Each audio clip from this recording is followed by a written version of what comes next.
So, okay, I thought I would talk about my current thinking about computation and our interaction with it. So, first question is, how common is computation? People have the general view that, to make something do computation is lots of effort and you have to, build microprocessors and things like this. One of the things that I discovered, actually, a long time ago now, is that it's actually very easy to get sophisticated computation.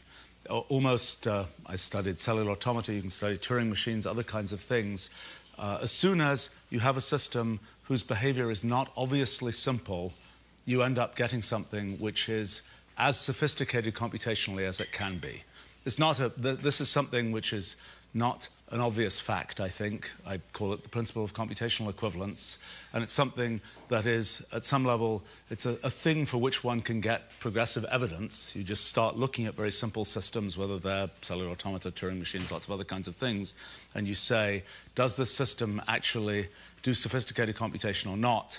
And the surprising discovery is that as soon as what it's doing is not something that you can obviously kind of decode, then one can see, in particular cases at least, that it is capable of doing as sophisticated computation as anything. So, for example, it means it's a universal computer and so on.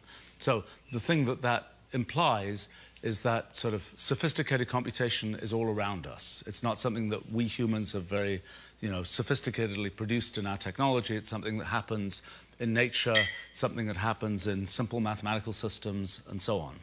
And it seems like there's this sort of one level of sophisticated computation, which is kind of the Turing level of sophisticated computation that we see in all these different kinds of systems, whether ultimately physics and the fundamental rules of the universe operate in a way that goes beyond that, we don't yet know. I happen to think they don't. Many physicists believe they do. That's a still unresolved question. But okay, so you have this sophisticated computation, and it's happening everywhere. And one of the questions then is what can you do with this sophisticated computation? So when we use computation today, most of what we end up doing is, as human engineers, for example, we end up saying, okay, this is the thing I'm trying to achieve. Let me write a program by following a series of steps where I can kind of foresee what's going to happen, and I progressively create this program. The thing I've been interested in for a long time is kind of just mining the computational universe of possible programs to find ones that are useful for particular purposes.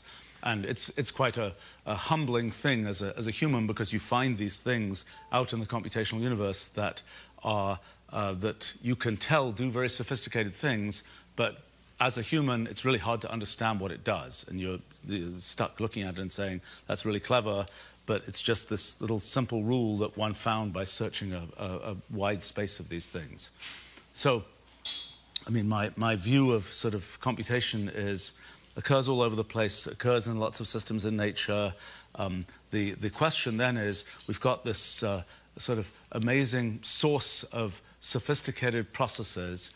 The question then is, how do we relate those to kind of things we humans care about?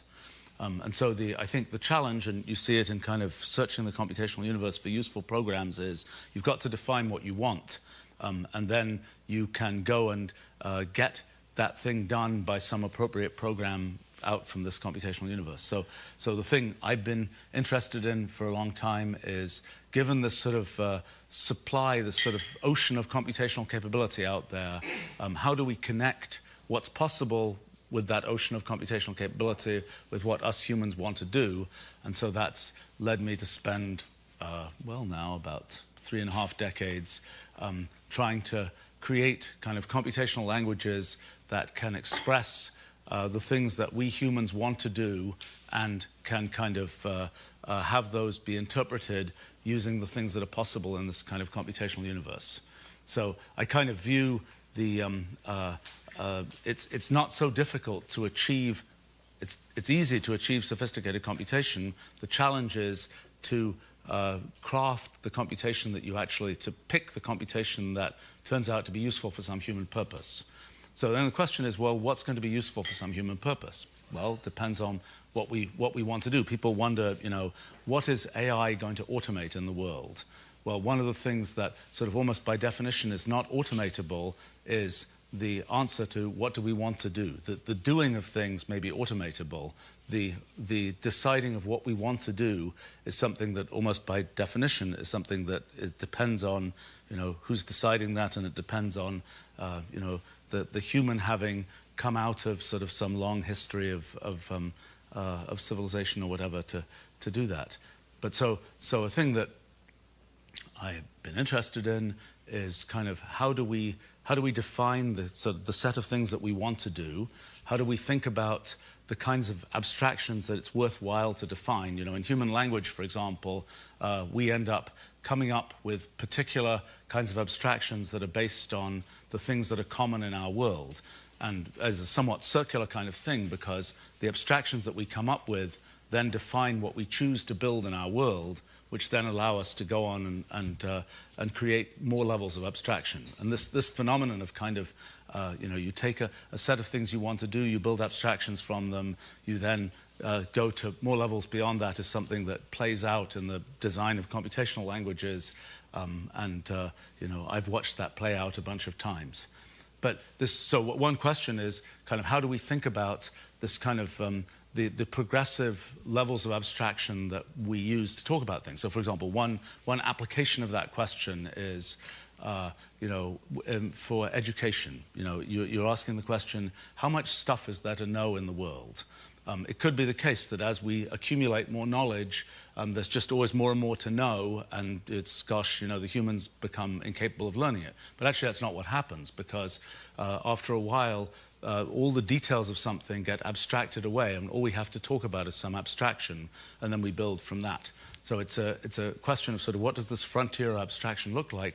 What does that then mean in terms of what we choose to build in technology, for example, which is defined by what we think is worth doing and what we imagine we want to do.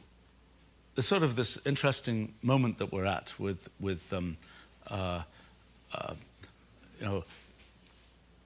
of sort of how information gets communicated. When human language, for example, has this feature that we are, taking some thoughts in our brains, we're trying to make some kind of simplified symbolic representation of those thoughts that can then be communicated to another brain, which will unpack them and do something with them. With computational language, we have a more direct way of communicating because we have something where once it's sort of once we have the thing represented in computational language, we can immediately run it. We don't have to interpret it in another brain. But so I've been sort of interested in the question of what sort of features of civilization get enabled by computational language. In the kind of, by analogy, what features of the world got enabled by human language, and the fact that it's possible to pass on abstract ideas from one generation to another is presumably a consequence of the existence of human language. It's not something that we get to do that's the way that we communicate abstract ideas. And so sort of a question of what can you do if, for example, if one can communicate in computational language, that has, what consequences does that have? Whether it's, there are simple consequences, like, for instance, I've been quite involved in the whole business of computational contracts, of representing, right now when people make contracts with each other, they write those contracts in some approximation of human language, some legalese or something, which is an attempt to make a sort of precise representation of what you want to have happen and what you're defining should be the case. If one can make a computational language that can represent things in the world richly enough to be able to talk about the kinds of things that are in contracts, and we can now do that, then you have sort of a different story about how you can create things like contracts. One place where that's relevant is if you're interested in, telling your AIs how you want them to act, so to speak. What you end up with is something which is kind of like a computational contract with the AIs. You have to write some sort of constitution for your AIs or something, which will have all of the messiness of human laws. I mean, it's sort of an inevitable consequence of this whole business of principle of computational equivalence and computational irreducibility and so on, that you can never, if you want the world to, if you want any kind of richness in the activities of these devices, you can't. You'll never be able to just have some simple Asimov-like laws of robotics. It will always be the case that there will be sort of unexpected consequences and things that you have to patch, and things where you can't know what will happen without explicitly running the system and so on. So, but in any case, that's one place where this kind of computational language idea seems to be important, is in kind of defining what our goals, the goals that we want to set up for AIs and things like that. You know, I had imagined that this would be more of a discussion rather than me just yakking on about stuff. I mean, there's so many different things to say about this. I mean, the real. Let's discuss. Yes. What do you mean by constitution when you say you? That's a good question. I mean, I think I think it's actually a really difficult thing to imagine really working in a serious way. I mean, the issue is, you know, you have an AI and you're running your central bank using an AI, for example. And the question is, what are the general set of guidelines that you want to put in place for what you want this AI to do? And these are obviously old questions of political philosophy, so to speak, which don't have, which don't have definitive answers.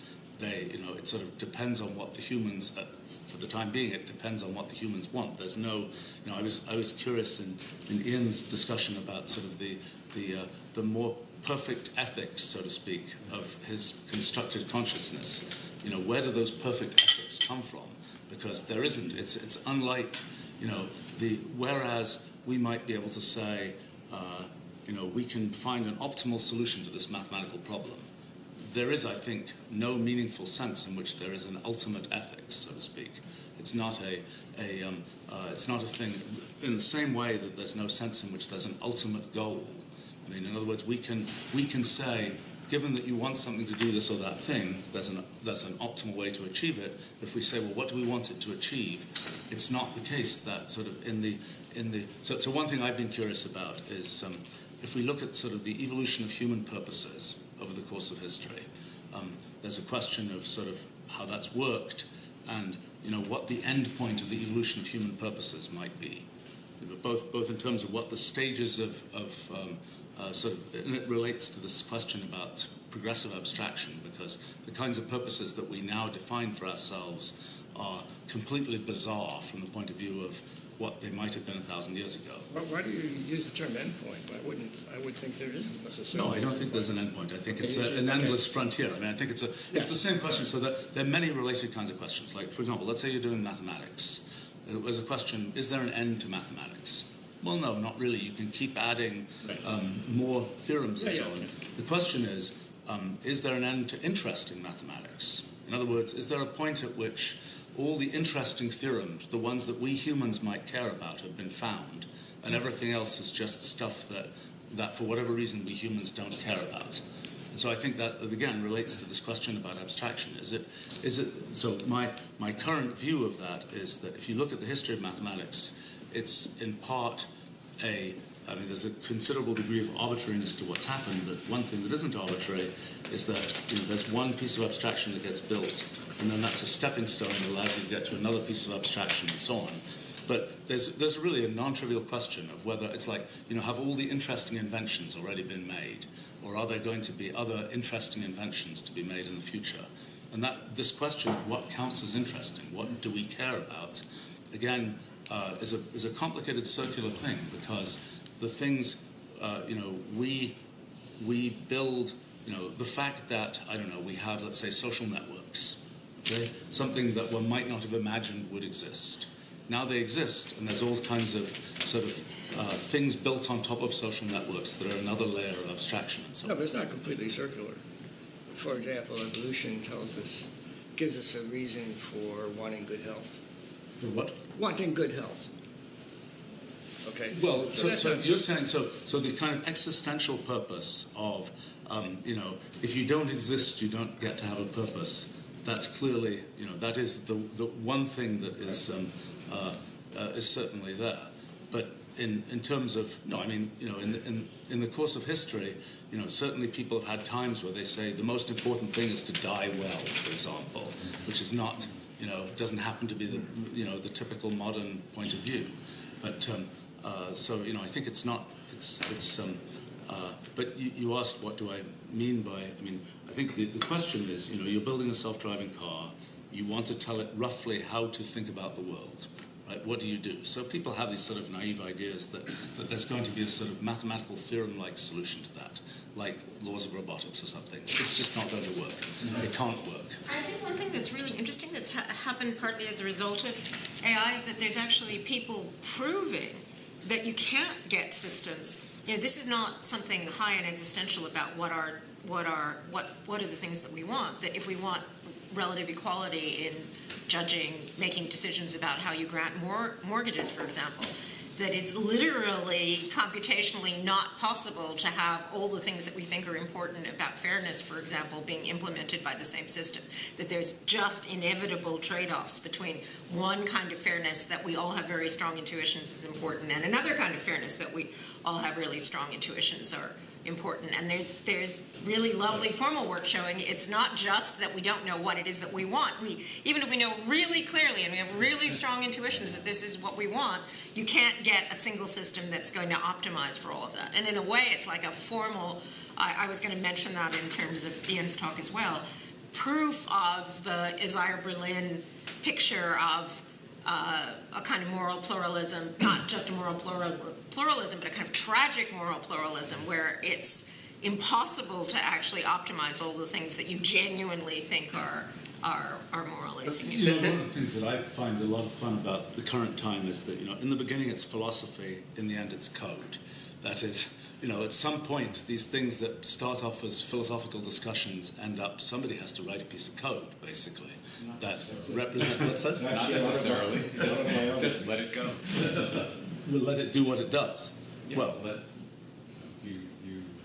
neural net, you don't write code for it. You effectively write code. You're defining what you. The whole point is this issue of whether you're explicitly writing line by line code or whether you're merely defining the goals that you want to achieve and then having the machine automatically figure out how to achieve those goals. Either way, you're defining something. I mean, the role of computational language is to be able to specify, is to be able to convert what, at least my view of it is, it's converting how we think about things into something that is computationally understandable.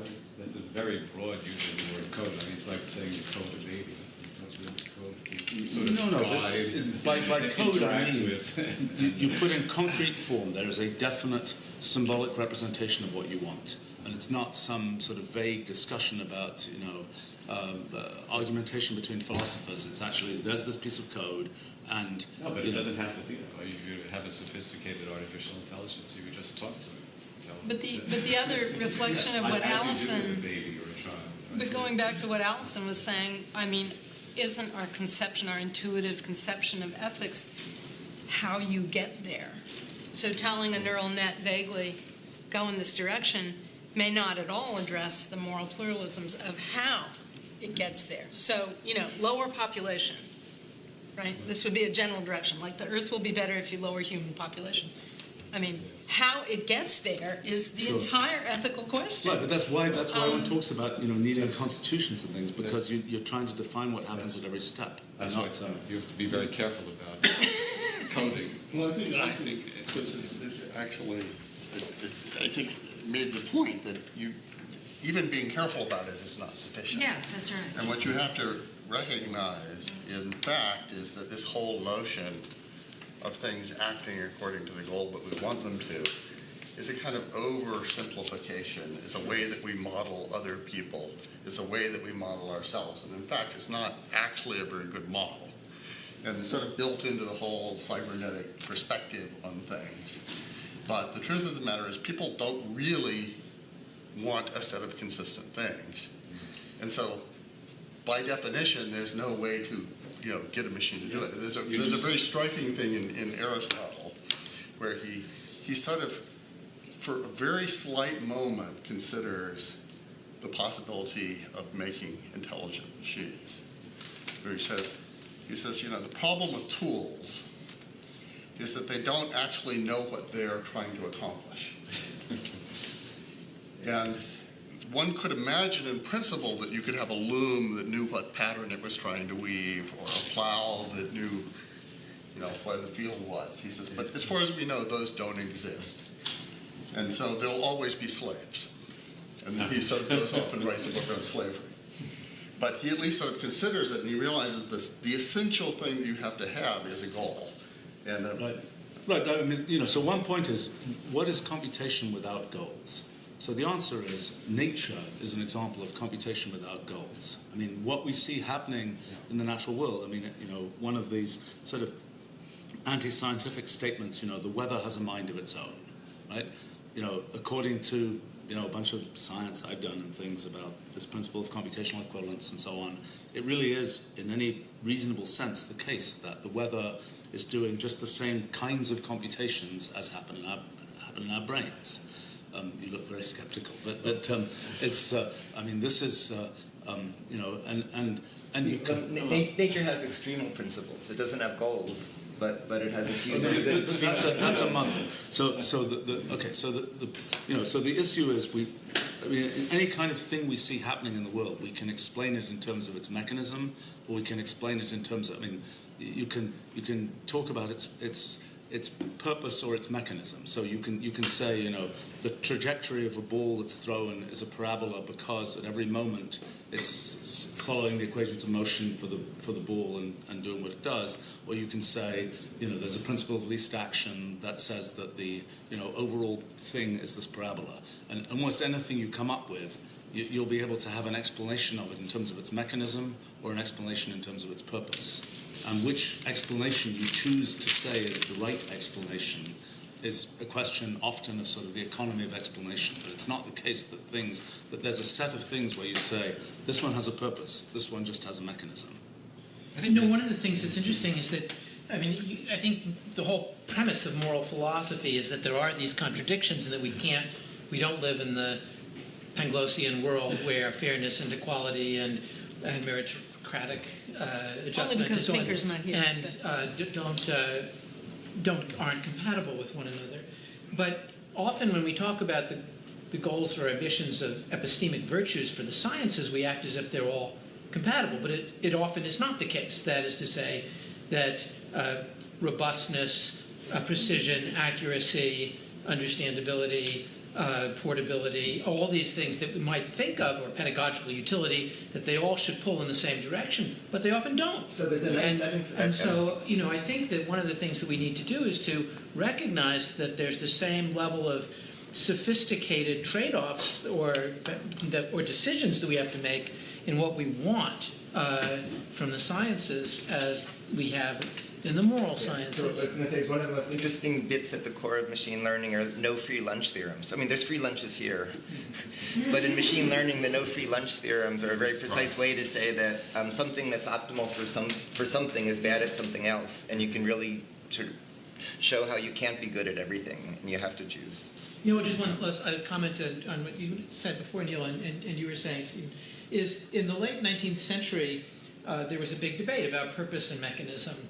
And there was a whole group of German scientists who began to talk about what you might call teleomechanism, where they saw they were very explicit about the fact that nature had goals and it was mechanistic. And there was not a contradiction among them. That recognizing, in a way, this free choice that we have between writing extremal principles or mechanistic descriptions. And they saw that as important to consider together. It's interesting. That's interesting. Yeah. You should tell me who those people were, because I'm curious about the history. There's a book by Timothy Lenoir called Teleomechanism is in the title, and Lenoir, and he did a history of that. The principle of least action was religious. It was a fight. It wasn't just... Back at the time of Maubert-Twig. Yeah, it wasn't just alternate schools. It was a real religious battle. Actually, Alison, what are these results that you're talking about showing that these systems can't actually supply, all the principles. Are these like these arrow impossibility theorems for voting that perfectly reasonable things cannot be put together at the same?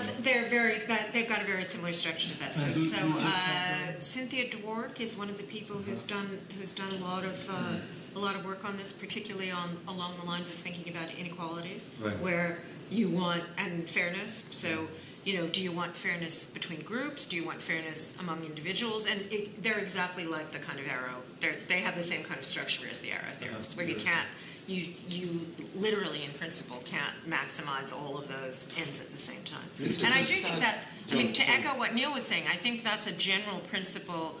We tend to have a kind of idealist picture about computation, and I think it's important that the idea that you're dealing with trade-offs all the time, that's a very different picture, and maybe more like a picture that comes from some Enlightenment traditions about philosophy than other Enlightenment traditions about philosophy, for example. It's a sad fact about axiomatization of almost anything, that people start feeding in all these axioms that they say, it better be true that this happens, and this happens, and in the end, like in quantum field theory, for example, there were these axioms, and then it turned out the only quantum field theory consistent with all these axioms was a free quantum field theory. So in other words, when there were no interactions between particles. That was sad, I agree.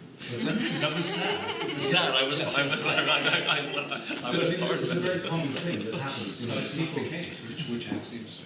What? QCD satisfies all the axioms. What about the asymptotic states? The asymptotic states are happening. So there's a sense here in which I think we're trying to hold machines to a higher standard than we hold ourselves to, right? That we're saying.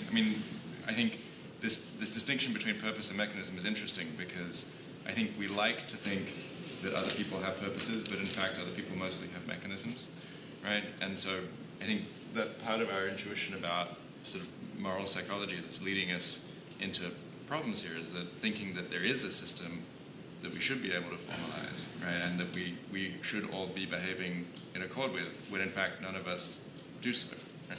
There's a little thought experiment that you might find amusing. So it's a question of, how does computation relate to democracy? Okay? So it's a silly thought experiment at sub-level, but it's maybe interesting. So in current democracy, people just say, it's a multiple choice thing. You vote for A, B, or C, or whatever. But imagine a time when people can routinely sort of speak in computational language as well as in human language, and where it's perfectly possible for somebody to say, this is what I want to have be the case in the world. I'm going to write this kind of computational essay that is my representation of what I want to be the case in the world. And then imagine that 100 million people just take their computational essays and feed them into this big AI that's going to figure out what policy should be followed. That's sort of an alternative to the current version of kind of you pick from a small number of choices. But the question with that, it throws you directly into all of the standard issues of political philosophy. What are you actually trying to achieve? But it's kind of a somewhat realistic view of this is what could happen, because you can actually, by the time you have a computational language that can sort of talk about things in the real world, it's perfectly possible for people to represent their preferences in that much richer way. So I thought... I think right here is where you're going to come up against some of these theorems in social choice theory. If everyone's just offering a global vision of the world and we pick one, okay, that's totally unworkable. We've got to find some kind of compromise or consideration of components. So we break it down into 10 separate issues, A, B, C, D, but then we come up against these results and say, okay, well, there's a majority that prefers A and there's a majority that prefers if A then B, but there's not a majority that prefers B. So you can't just go with democracy on every component, and suddenly we need some system for somehow extrapolating from all these individual preferences. And this is precisely where you need to find ways to make the trade-offs. Yeah, right. This whole thing of turning morality into code is not a new problem, right? The legal code and the political code is precisely been trying to formalize this for centuries. And what do we know? The only way to do it is via a huge mess. So I predict that once you try and turn it into AI code, I agree. it's going to be a mess. I agree. The main conclusion is that it has to be a huge mess. Well, the Arrow's theorem actually ends up with the positive result, which is that the only way towards the consistent code is to have a dictator. And to me, this is... That is very positive indeed, Frank. Thank God.